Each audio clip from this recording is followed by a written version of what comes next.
So I told everyone to go out and in some way acquire the book Modern Magic, 11 Lessons in the High Magical Arts by Donald Michael Craig. Again, I get no money. He doesn't even know I exist, and I'm sure he would appreciate the patronage. Is there things wrong with this book? Yes, but they're extremely minor, and most of the information that is semi-iffy is in his historical and in his not so important topics that he brings up. The rituals, however, are very important, and he does a very good job in relaying how to do them, and a semi-okay job on explaining why you should do them. I'm going to talk about the lesser banishing ritual of the pentagram, which for a ceremonial magician is absolutely a cornerstone, if not the cornerstone, in a ceremonial magician's training. Some people even drop the lesser banishing and just call it the banishing ritual of the pentagram. It's not a lesser greater. This has to do with lesser banishing ritual of the pentagram means that you are banishing a lesser area. It has no whatsoever meaning on lesser or greater in the terms of value. All you are doing is performing a minor but vital ritual that is almost like waking up and doing, 100 push-ups, 100 sit-ups. The overall implications and value that you will get from doing this every day goes across the board into terms of your magical strength, in terms of your security, in terms of your astral sight, and in terms of your astral presence. All four and much more, including areas of clairvoyance and clairaudience, including areas of channeling, all open up because you perform this very simple ritual every day. So I'm going to give you key components. I'm not going to give you the entire ritual because I want you to go seek out this information. I want you to start learning how to be a magician, so you can use the information that I've collected, that I've worked with for the last 20-ish years. And so you can make this a practical application and plug my stuff in and make it all that much more effective, and really honestly just start taking back the astral world. Give them no room. You can't give any room for the Illuminati or the reptilian agenda to operate. The less room they have, the less footing, the less foundation, the less strength. It's all very simple. So this is one of those rituals that will put you on the launch pad, and it's something that you'll come back to every single day.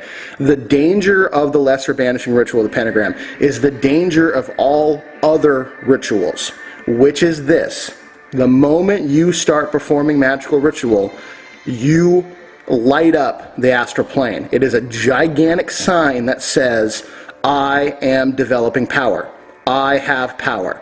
And so it's like this big neon light that everything around you goes, oh, wow, okay, and then is interested in what you're doing. Now, here's the secret. That's happening anyways, okay? You would rather know something's happening than not know, all right? Ignorance is not strength, okay? Regardless of what, a brave new world will tell you, ignorance is not strength. Ignorance is death. So, most people will call and say, but Bearheart, when I do the lesser banishing of the ritual, everything knows I'm around. Well, that's true, but they know you're around anyways. The only other option you have is to be completely so ignorant and so dull, which, you'd fall into most people who go to Walmart, that, it would be like if a tiger walked past a rotting pig corpse of 7 weeks, full of maggots, and a giant monkey took a shit on it. That tiger probably wouldn't want to eat that carrion.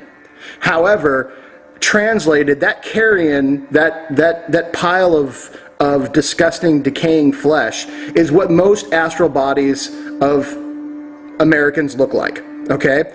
It's not helping you. You're not going to help them, but you're useless. So essentially, they don't have to come get you because there's no point. And you're not a concern, and that's not going to help you anyways, because the state of your astral body reflects deep within the state of your physical body. Do you see what I mean? So you would rather clean yourself up and get tempting, but protect yourself. Okay? So, doll yourself up, get big, get strong, but make sure you have the protections in place so that things can't just come in and start, messing with your astral body. The more you are aware of your astral body, the more you can tell when things are happening. So, if you're not a giant, decaying pile of dung on the astral world, things are probably taking notice of you. And for the most part, when you do wake up, things are going to be there. We've already talked about this as part of the Faustian Pact, this is part of those shadow people ideals. When you do wake up, they're already there waiting for you anyways to scare you back into, your submission. So doing the lesser banishing ritual of the pentagram banishes them from your astral space and your physical space. It banishes them for a good 24 hours-ish. That's a good call, is about 24 hours. Is it exactly? I don't know. But once a day is protocol. Twice a day if you feel really, really attacked, okay? But once a day, only a couple times have I ever done it more than once a day on a regular basis. I do it every time I prepare for a ritual. I do it anyways.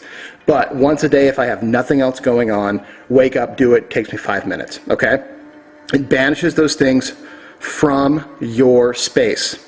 Now, I've really sort of taken care of the individuals and the entities that have tried to keep me in my astral doldrum years and years ago.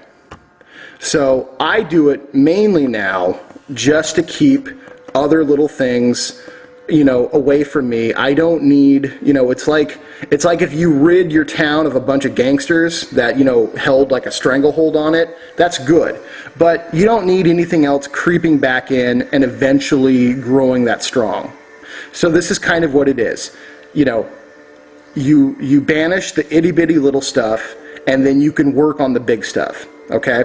Now, here's the thing. When you banish things, even the big things have to leave. You can be ready for them when they come back. And if anyone's ready and up to that, let me know. We can talk about that. But I guarantee you, it's a scary process. Astral world battles are not make-believe. They are not all in your head. You do have sometimes physical repercussions that happen from engaging in them, but eventually you're going to have to do it anyways. The world is being strangled by a financial, occultic, and evil elite. Eventually the world's going to have to throw those individuals off. So you're in the fight whether or not you want to be. All right, all these people are saying, I just don't want to fight. I just don't want to do anything. I just me. And that's great, so just roll over and die, because that's what you're saying you want to do, okay?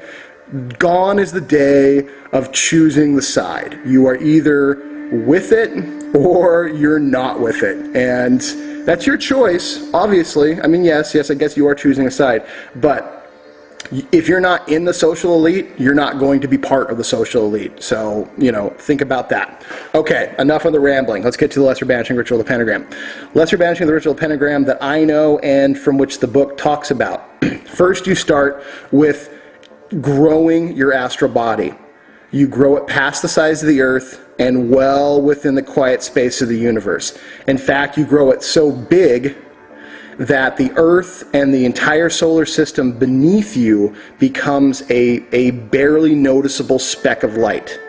What this is doing is it's creating your astral presence. It's exercising, it's expanding your astral senses to be able to, one, imagine that, but two, begin to really step into that size. Size means nothing per se on the astral world, but humans equate big, powerful, small, weak.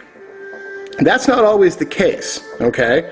I mean, I know some 120-pound Brazilian Jiu-Jitsu guys that are scary, all right? Now, I happen to be very, very strong, so, I'm not 100% worried about them, but they can take a bigger guy and really dismantle them. And unfortunately, I know some big guys that are really nothing more than walking marshmallows. So, but in the energetic world of symbolism, big, strong, small, weak, 99% of the time. And in this category, you want to be able to expand your astral awareness to gigantic proportions. This is the exercise. That's why you do that. Now, on a deeper level, what you're doing is you're expanding your astral body to encompass your own spiritual universe. As we always talked about, God within the circle. When you step into the circle, when you create your own miniature universe, you are God. In a way, you are becoming God of that universe. You are placing yourself as the central intersection of that universe. That intersection will run through what you would normally know as your heart center. That is the intersection. So, that is why you expand yourself to that size.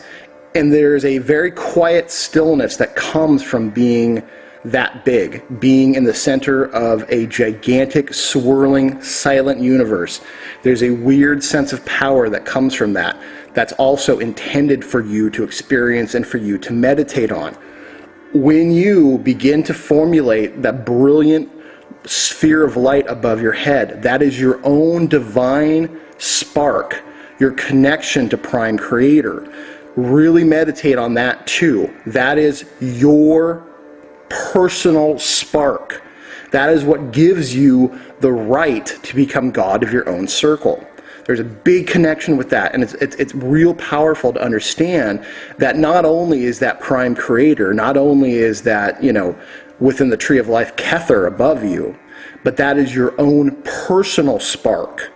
No one else's. No one else sees the same. No one else will see the same. So you realize that you are indeed connected to Prime Creator, and you are growing into your highest potential. Again, this is information that I've never heard released. This is stuff that they talk about in high-level magical orders that I have been asked to join, but these orders are not of your best interest. So I've said no to them, not because I knew what they were about, but this is the same kind of stuff they talk about. So they want them to know that they are connected to a high, powerful divinity, and then want to somehow remove you from that connection. Forge your own connection. That is one of the major ways to do it. Now, the performing of the Kabbalistic cross, that's something that you can do without the rest of the ritual, on a daily basis if you would like to do it as well. This creates balance inside your energetic body. So, if you have been working with Mars a little too much, or you've been working with Netzach or Venus a little bit too much, or whatever, this begins to restore your balance upon the central channel. Humans are born of the middle channel. This is where they operate most comfortably. This is the channel that or the pillar channel that they should really develop first. Then you can start working strongly with other Sephirot, strongly with other paths, because your foundations are strong. The middle pillar from the bottom up is Malkuth, is Yesod, which is the lunar current, Tipareth, which is the solar current, and Kether, which is the heavenly Uranus current, which is the current of Prime Creator. Your body, your physical body, your spine is the middle pillar, all right? Your feet are planted within the earth. They touch the kingdom. Your sexuality is within the astral world, which is Yesod. Your heart is the sun, which is Tipareth, which is the center of the universe in both the solar system as well as the Kabbalic solar system. And Kether is the spot above your head which the brain and the mind meet. Very important to have that information. Very important to see your body in line with that Kabbalic tree of life, especially within the lesser banishing ritual, the pentagram, because within the Kabbalic cross, when you do that, you are creating equilibrium. I'll be right back with part 2.